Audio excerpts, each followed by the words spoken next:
안녕하세요. 비탐성 빛의 교회와 함께하는 성경 공부에 오신 우리 빛의 성도님들, 오늘 금요일인데요. TGIF입니다. Thank God it's Friday. 이번 한 주가 어떻게 느껴지셨는지 모르겠지만 금요일은 언제나 기분이 좋은 것 같아요. 이 기분 좋은 금요일에 저와 함께 기도하고 오늘 말씀 공부하도록 하겠습니다. 하나님 감사합니다. 이번 한 주도 우리의 삶을 우리 각자의 자리에서 지켜주시고 이 어렵고 힘든 코로나 시기를 거치고 있음에도 불구하고 오히려 이때 더 하나님의 말씀에 우리가 깊이 침잠하여서 살아계신 하나님을 배우고 그 하나님의 손을 굳게 잡고 주님과 동행할 수 있는 삶을 허락해 주셔서 참으로 감사를 드립니다. 오늘도 우리가 하나님의 살아있는 말씀을 대할 때에 우리 안에 계신 성령님께서 우리의 눈과 마음과 영혼의 눈을 활짝 열어주셔서 오늘 말씀 속에 거하시는 우리 하나님을 분명하게 발견하고 그 하나님의 아름다우심과 좋으심으로 말미암아 기뻐하고 즐거워할 수 있는 우리 모든 빛의 성도들 다 될 수 있도록 하나님께서 은혜 베풀어 주시옵소서. 예수님의 이름으로 기도드렸습니다. 아멘.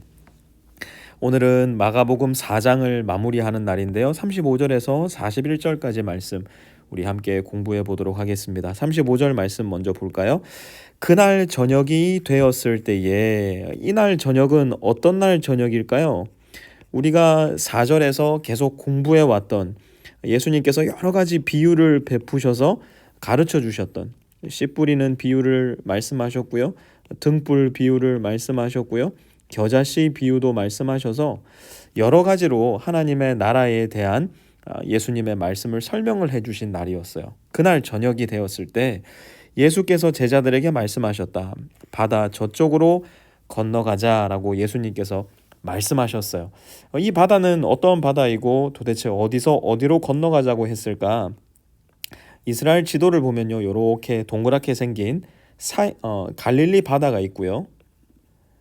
이 갈릴리 바다가 예수님께서 활동하셨던 주요 거점이었습니다. 그리고 이스라엘의 구조를 보면 이렇게 요단강을 따라 내려가다가요, 이렇게 또 사해라는 데가 이렇게 연결이 되어 있는, 그래서 요 두 바다와 사해를 기준으로 갈릴리, 사실은 강이지만 호수지만 그 당시 사람들은 바다라고 불렀고, 오늘날도 이스라엘 사는 사람들은 이 갈릴리 호수를 바다라고 부른다고 합니다. 왜냐하면 굉장히 크기 때문이죠. 어쨌든 요 두 물을 기준으로 모든 이스라엘의 지형이 이루어져 있는데요. 예수님께서 마가복음 4장에서 바다에서 말씀하셨을 때는 아마 북서쪽 지역에 있었던 가버나움이 아니었을까라는 생각이 들고요. 오늘 지금 바다 저쪽으로 건너가자라고 말씀하셨을 때 이제 5장에 가서 보면 첫 번째 등장하는 지역이 요 밑에 보면 거라사 사람들의 지역입니다. 그건 남동쪽에 있는 지역이었어요. 그래서 예수님께서는 오늘 가버나움에서 거라사 쪽으로 건너가자라고 말씀을 하셨던 거예요. 그래서 그들은 36절 보니까 무리를 남겨두고, 어디에 남겨놨을까요? 여기 배가 없는 사람들은 여기에 그냥 남아 있는 거예요. 배를 타고 건너갈 수가 없으니까 아쉬운 마음을 가지고 예수님을 보냈어야 했을 거고요. 배가 있었던 사람들은 다른 배들도 함께 따라갔다라고 이야기한 것으로 보아서 예수님과 12제자가 탄 배 한 척 외에도 여러 대의 배가 예수님을 쫓아서 예수님과 함께 바다 저쪽으로 건너가려고 했던 것으로 보입니다. 그런데 문제가 생기죠. 37절 보니까. 그런데 무슨 일이 생겼대요? 거센 바람이 일어났대요. 거센 바람이 일어나서 파도가 배 안으로 덮쳐 들어오므로 물이 배에 벌써 가득 찼다. 3단 콤보가 나옵니다. 바람이 일어났고요, 파도가 배 안으로 덮쳤고요. 그러니 물이 막 배 안에 들어차기 시작한 거예요. 여러분, 여기에서 우리가 한 가지 발견해야 될 중요한 우리 신앙 여정의 특징이 있습니다. 봐보세요. 지금 예수님께서 제자들에게 말씀하셨어요. 뭐라고요? 건너편으로 건너가자. 제자들의 마음은요, 심란했을 겁니다. 왜요? 지금 여기에 수많은 군중을 내버려 두고 또 배를 타신 거예요. 지난주에 말씀드렸죠. 우리에게 필요한 것이 어떤 영성이라고요? 배 한 척 영성. 주님과 단둘이 독대하는, 주님과 단둘이 뱃놀이하는 그러한 영성이 우리에겐 필요한데, 그러려면 우리가 정말 하기 싫은 일을 해야 돼요. 수많은 사람들의 인기를 뒤로 해야 되고요. 수없이 많은 바쁜 나의 과업들도 뒤로 해야 될 때도 있을 거예요.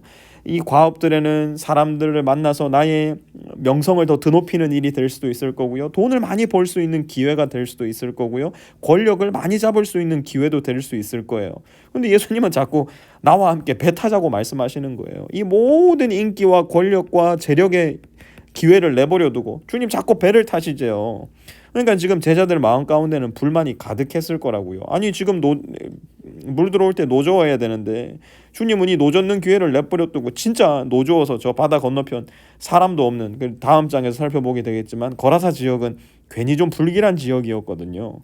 그러니 이 배를 타고 지금 건너가는 상황만 해도 불만 가득인데 아니나 다를까 바람이 일어나고 파도가 배 안으로 덮쳐서 물이 막 가득하게 되니까 지금 불만이 대단했을 거라고요. 근데 여러분 이게 우리 신앙의 여정에도 일어나요. 주님이 분명히 야, 배 타자 해서 배를 탔단 말이에요. 그 단둘이 배를 탔는데 지금 배를 탄 데까지는 성공을 했어요. 근데 막 지금 바람이 막 내 인생에 불어오기 시작하는 겁니다. 지금 막 파도가 막 배 안으로 들어와가지고 물이 넘쳐나기 시작하는 거예요. 우리 인생이 이럴 때 있지 않습니까? 나 분명히 주님이 하라 그래서 했는데, 주님이 가자 그래서 갔는데, 주님이 오라 그래서 왔는데, 이거는 뭐 은혜와 복이 흘러넘치기는커녕 거센 바람이 일어나고 파다가 내 인생에 배 안으로 들어오고 물이 막 가득 차버리는 그런 경험, 우리도 순종할 때 그러한 경험을 하게 될 때가 있지 않습니까? 여러분 이게 우리 신앙의 여정 특징이에요. 순종한다고 해서 잔잔한 순풍만 부는 거 아니에요. 모든 일들이 다 잘 되는 것도 아니고요. 내가 원했던 대로, 생각했던 대로, 기도했던 대로 되는 것도 분명히 아닙니다. 주님 말씀에 순종할 때 우리 인생 바람이 일어나요. 파도가 일어나요. 물이 우리 인생의 배 안으로 가득 차 넘쳐 들어올 때도 있어요. 그러나 여러분 기억하세요. 우리의 배 안에는 누가 계십니까? 예수께서 계시다는 사실이에요. 예수님이 여전히 우리 인생의 배 안에 함께 계시고요. 그 예수님이 우리 인생 여정의 선장이 되신다는 사실을 여러분 잘 기억하셔야 돼요. 그런데 오늘 본문에는요, 그 예수님이 조금 독특한 방법으로 계십니다. 어떻게 계셨을까요? 38절 보세요. 베개를 베고 주무시고 계셨다. 아유, 여러분 그 솔직하게 얘기해서요, 예수님이 자꾸 제 인생 가운데 주무시는 것 같아요. 좀 이렇게 벌떡벌떡 일어나셔가지고 이때는 이 일을 해주시고 저 때는 저 일을 해주셨으면 좋겠는데 이상하게 제 인생 가운데는 신앙의 선배들 간증에 나오는 그런 스펙타클한 이야기는 잘 안 일어나고 자꾸 베개를 베고 주무시고 계시는 게 아닌가 싶은 생각이 들 때가 있어요. 근데 그때마다 우리가 해야 되는 게 있어요. 제자들이 예수를 깨우며 말하였다. 예수님 주무시지 않지만, 우리 인생에 이제 예수님께서는 더 이상 주무시지 않지만 그래도 예수님께 자꾸 나가야 돼요. 인생에 바람이 들어오고 파도가 배 안에 들어오고 물이 인생의 여정 속에 막 흘러 넘칠 때 예수님 자꾸 찾아가야 돼요. 제자들은 그거는 잘했어요. 그런데 제자들의 질문을 보면요, 제자들이 뭐가 부족했는지가 또 명백히 드러납니다. 선생님, 우리가 죽게 되었는데도 아무렇지도 않으십니까? 지금 마치 제자들은 예수님한테 모든 책임을 회피하고 있어요. 이 모든 일들이 예수님 때문에 일어났다고 불평하고 불만하고 있어요. 마치 이 불평과 불만을 보면 누가 떠오르냐면 출애굽 당시에 이스라엘 백성들이 떠올라요. 하나님을 향해 물 없으면 물 없다, 고기가 없으면 고기 없다, 음식 없으면 음식 없다, 불평 불만을 끊임없이 했던, 여러분 이게 우리 인생 특징 아니에요? 또 우리는 감사는 빨리 잊어요. 감사의 추억은 왜 그렇게 우리 마음 가운데 오래 안 남는지 모르겠어요. 그런데 불평과 불만의 추억은요, 하루에도 수십 번 수백 번 일어나는 게 불평과 불만의 추억입니다. 여러분 지금 당장 하나님을 향해서 불평 불만 해보라고 제가 말씀드리면 잘하실 겁니다. 그런데 하나님께 감사해 보세요, 여러분. 그럼 감사할 게 없어요. 목사님 아무리 생각해도 나는 감사할 게 없는데요. 뻥치지 마세요. 그게 우리 인생의 특징이라 그렇지, 우리가 끄집어 내놓고 감사할 걸 세워보면요, 감사할 거 수도 없습니다. 우리가 그 연습을 자꾸 해야 돼요. 그 연습하지 않으면 우리 자연스럽게 38절에 나오는 제자들의 모습을 따라갈 수밖에 없는 거죠. 그런데 그러한 불평과 불만임에도 불구하고 예수님 39절에 보니까 예수께서 일어나세요. 그 불평과 불만을 들으시고 제자들을 꾸짖지 않으시고 바람을 꾸짖으세요. 바다더러 고요하고 잠잠하여라 말씀해 주세요. 누구를 위해서요? 불평과 불만에 가득한 제자들을 위해서, 또 불평과 불만에 가득한 우리 인생들을 위해서도 예수님 그렇게 말씀해 주실 거예요. 그러니 바람이 그치고 아주 고요해집니다. 예수님께서 물으세요. 왜들 무서워하느냐? 아직도 믿음이 없느냐? 마가복음 4장에 이르기까지도 지금 제자들에게 뭐가 없어요? 예수님을 향한 믿음이 없는 거예요. 그게 어디서 명백히 드러나냐? 41절 보세요. 그들은 큰 두려움에 사로잡혀서, 누구를 향한 두려움에 사로잡혔어요? 이제 더 이상 바람이 두렵지 않아요. 파도가 두렵지 않아요. 물이 두렵지 않아요. 그들이 두려워하는 대상은 누구라고요? 예수님이에요. 보세요. 이분이 누구이기에 바람과 바다까지도 그에게 복종하는가? 무슨 말이에요? 제자들은 지금 예수님을 모르는 거예요. 예수님을 따라다니고 있지만, 예수님의 제자가 되었지만 여전히 예수님을 잘 모르고 있었던 제자들의 모습이 마가복음 4장에는 명백히 드러납니다. 여러분, 마가복음 오늘 본문 어떻게 시작해요? 예수님이 이렇게 말씀하세요. 바다 저쪽으로 건너가자. 예수님이 말씀하셨어요. 그럼 어떻게 될까요? 바다 저쪽으로 건너가야죠. 당연히 바다 저쪽에 가서 닿아야죠. 바람이 불고 파도가 일고 물이 배에 가득 들어차도 예수님이 바다 저쪽으로 가자고 말씀하셨으면 바다 밑바닥으로 안 가라앉는단 말이에요. 갈 수 있단 말이에요. 그런데 그분이 누구이기에, 이분이 누군지를 모르니까 바다 저쪽으로 가자고 말씀하신 예수님의 말씀은 새까맣게 까먹고 눈앞에 드러난 바람, 파도, 물, 여기에 정신이 팔려서 아이고 오늘 바다 밑으로 가라앉아 죽겠구나 착각했던 것이에요. 우리 인생도 마찬가지입니다. 여러분, 예수님은요 우리의 손을 굳게 붙잡고요 반드시 우리를 하나님 나라로 인도하실 거예요. 그것이 바로 예수님이 이 땅에 오신 이유이고, 그것이 바로 예수님께서 저와 여러분을 만나주신 이유예요. 그러면 이 땅에서 일어나는, 우리 인생 가운데 일어나는 수없이 많은 바람, 파도, 물은요 우리가 두려움에 휩싸여 볼 것이 아니라 소망과 희망으로 볼 것이에요. 어떤 소망과 희망이요? 이분이 누구이기에 라는 질문이 이분이 바로 이분이구나 라는 탄성으로 바뀌는 소망과 희망이에요. 우리 인생에 일어나는 바람과 파도와 물은요 우리의 믿음을 바다 밑으로 가라앉게 만드는 것이 아니라 오히려 하나님의 나라를 향할 수 있도록 이끄는 아주 좋은 도구가 될 거예요.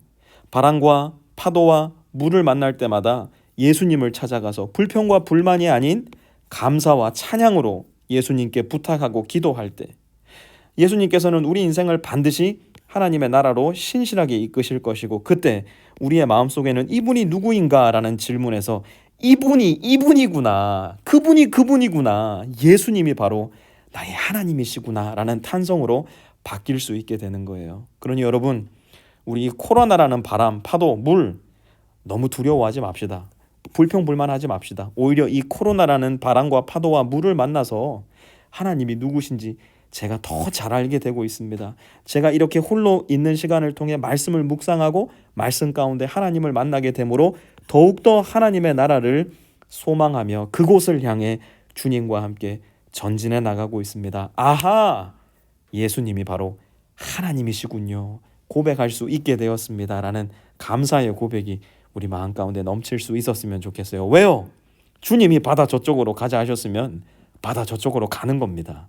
주님이 나와 함께 하나님 나라 가자 말씀하셨으면 여러분 우리 거기까지 안전하게 갈 수 있는 겁니다. 그 주님 손 붙잡고 오늘도 바다 저쪽으로 건너가시는 저와 여러분 다 되셨으면 좋겠어요. 하나님 감사합니다. 오늘 말씀을 통해서 모든 세상 만물을 주관하고 계시고 통제하고 계시고 그 어떤 상황에서도 당황치 않으시는, 그래서 우리를 바다 저쪽으로 건너가게 하시는 주님을 만나볼 수 있어서 너무나 감사합니다. 우리 인생에 찾아오는 여러 가지 바람과 파도와 물을 두려워하지 말게 하시고 그때마다 주님 곁으로 더 가까이 나아감으로 말미암아 그 바람과 파도와 물에 힘입어 우리의 예수님이 어떤 분이신지를 더 분명하고 명확하게 볼 수 있는 우리 모든 빛의 성도 되게 주님께서 은혜 베풀어 주시옵소서. 예수님의 이름으로 기도드렸습니다. 아멘.